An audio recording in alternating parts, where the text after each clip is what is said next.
Sejak 2017 sampai dengan 2024 terjadi peningkatan judi online yang secara signifikan. Tahun 2023 itu sebanyak 3,2 juta warga negara bermain judi online.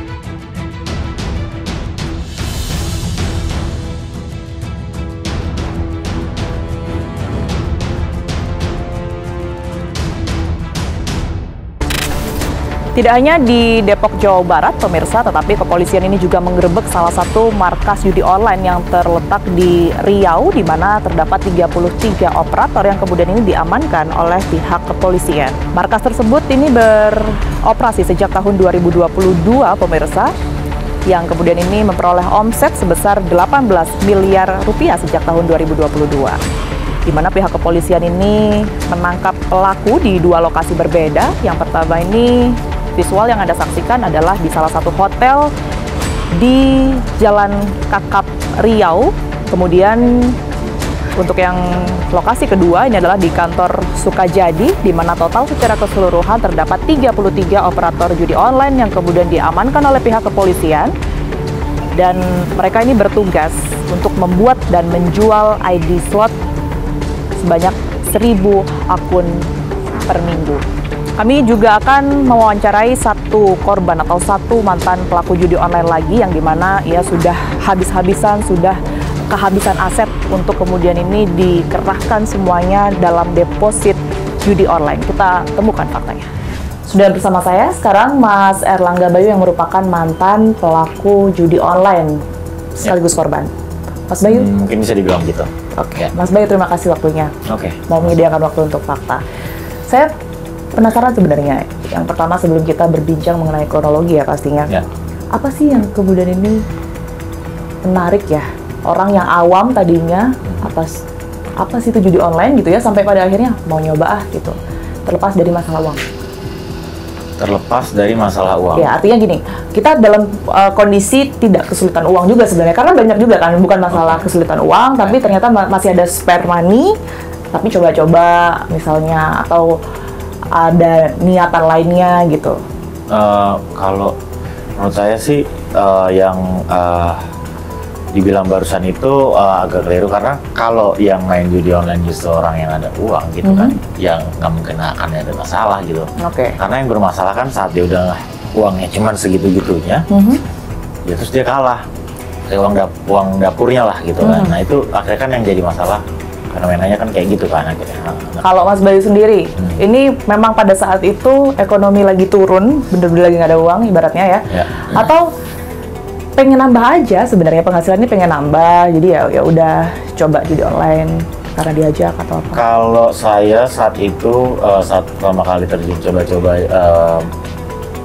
ke judi online ini, awalnya itu dari pas kita kemarin tuh 2020 ya. 2020 itu kita lagi COVID. Kebetulan bisnis saya itu bisnis yang cukup terdampak kan, bisnis retail, kita cukup terdampak.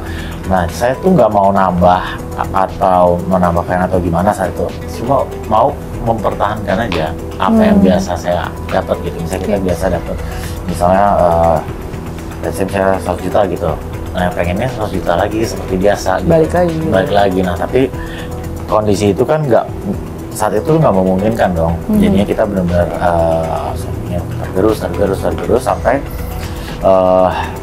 ya udahlah nih sisa itu mau diapain lagi, apalagi tuh terus saya juga sempat kena COVID-nya juga gitu. Jadi sempat stres juga kan saat itu. Ya udah di situ ya udahlah, kerjaannya juga cuma tidur main handphone apa, ya udah akhirnya kena deh tuh kayak di situ.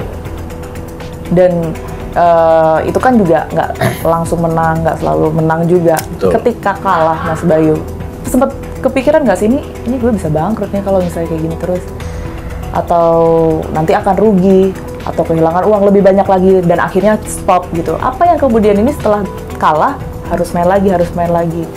Kalau saya kebetulan bisa stopnya itu karena pas udah habis sih. Jadi ya kalau kepikiran aja ya saat itu. Wah ini kayaknya gue bisa bangkrut nih kalau gini terus. Ya cuma kepikiran, tapi tangan tetap main. Tapi cuma kepikiran aja gitu. Nah baru kepikiran pas udah nggak bisa, tangan udah nggak bisa mencet lagi nih, kita udah nggak bisa main lagi. Kehabisan modal lah ya? Kehabisan modal, nengok ke garasi lah. Mobil udah nggak ada. Mobil yang sempet Waktu digade atau langsung dijual sih? Waktu itu saya gade. Nah, yang sempat digade ini jenisnya apa ya? Yang digade itu ini minibus Alphard. Ada Alphard sama sedan. Sedan itu Camry. Nah, itu kenapa saya gade? Kan kalau dua-duanya digadai tapi bukan dijual? Enggak, kan kalau digade masih ada di rumah, Mbak. Kalau udah saya jual kan hilang. Dan lebih cepat juga ya untuk dapat duitnya? Lebih cepat. Saya sih concernnya bukan ke lebih cepat. Mungkin jual murah bisa lebih cepat gitu. Tapi biar orang, kan saya juga ngejaga malu apa ya, biar orang nggak tahu atau apa ya, mobil kan tetap ada di rumah gitu. Karena saya gade gitu. Lucunya mobil pertama saya gade baru cicilan, belum cicilan kedua, Mbak. Mobil pertama itu yang mana? Mobil yang pertama kali itu yang Camry dulu. Nominalnya berapa sih Mas? Yang pertama, yang Camry ini digade laku berapa? Ya mostly average ya, dua-duanya itu sekitar around 2,5 sampai 300-an. Dua-duanya? Satu-satu. Oke. Jadi 300 per mobil. Dan itu semua habis? Habis. Sisa untuk judi online semua? Enggak tersisa. Saya kalau sekarang mikir kayak, ya kali kehabisan duit segitu, udahlah. Gitu. Ini kenapa harus mau balikin lagi gitu. Jadi saya bingung, ini candu atau memang balas dendam yang harus saya balas gitu. Karena kalah itu tadi? Karena kalah gitu. Apakah ini candu atau apa? Yang penting saya udah di dalam kondisi yang lingkaran setan itu tuh. Dari pinjol, belum masalah rekanan bisnis, terus judi online ini juga. Kendaraan lainnya ada selain 2 mobil ini? Motor ya tadi kalau nggak salah tahu? Motor, kendaraan.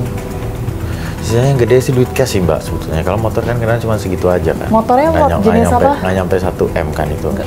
Apa itu? Nggak bisa dengan kendaraan itu. Kerugiannya maksudnya. Cuma yang banyak tuh di cash sih, Mbak. Di cash? Di titik cash kita. Kalau di cash sampai berapa? Ya misalnya satu hari saya, misalnya toko omset 15 juta udah habis. Gitu. Misalnya hari ini omset berapa? Habis. Nggak kebayang sih, itu banyak banget pastinya. 2 mobil itu aja tadi kalau bisa ditotalkan bisa sekitar 600 juta kerugiannya. Belum lagi untuk aset-aset lainnya, kendaraan lainnya, cash juga.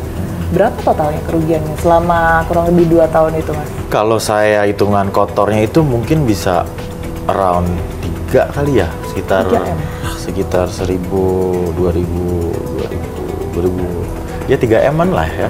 Tapi paling banyak waktunya mau main slot ya? Iya, karena semudah itu. Kita mau main apa? Kita paling dekat ke Malaysia, Singapura. Minimal kita udah well prepare, kita punya budget sekian. Enggak, kita cuma punya 20.000 depo, terus tapi ntar sore nggak tahu makan apa gitu kan. Kalau pas main itu sampai buka berapa sih, Mas? Maksudnya berapa kali permainan atau apa istilahnya, aplikasi? Ya bisa tap lah ya, browser ya, kita sebutnya browser gitu. Itu saya tuh pernah ya iseng tuh sampai 5. Jadi 5 layar.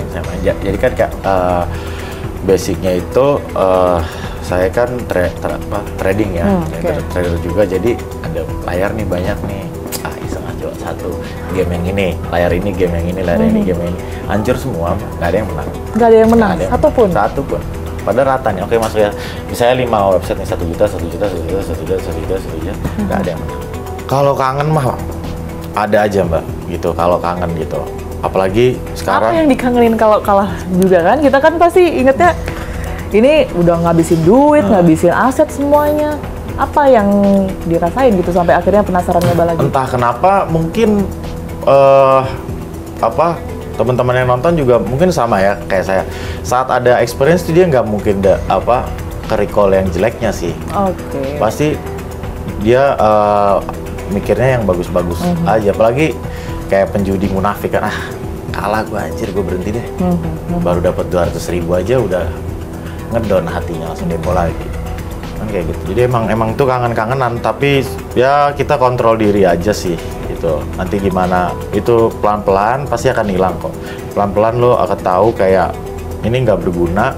Ternyata yang gue butuhin cuman killing time, bukan uang yang gue cari. Ya killing time aja. Ternyata gue setiap pagi berapapun isi saldonya gue udahan kok. Gitu. Saya udahan kok berapapun isi saldonya setiap pagi. Jadi ya kalau bisa sih ya prosesnya begitulah. karena memang itu susah banget sih Mbak, parah. Untuk keluarnya ya? Parah banget. Ada take down. Bahwa soal ada lagi itu soal lain yang kita akan hadapi terus.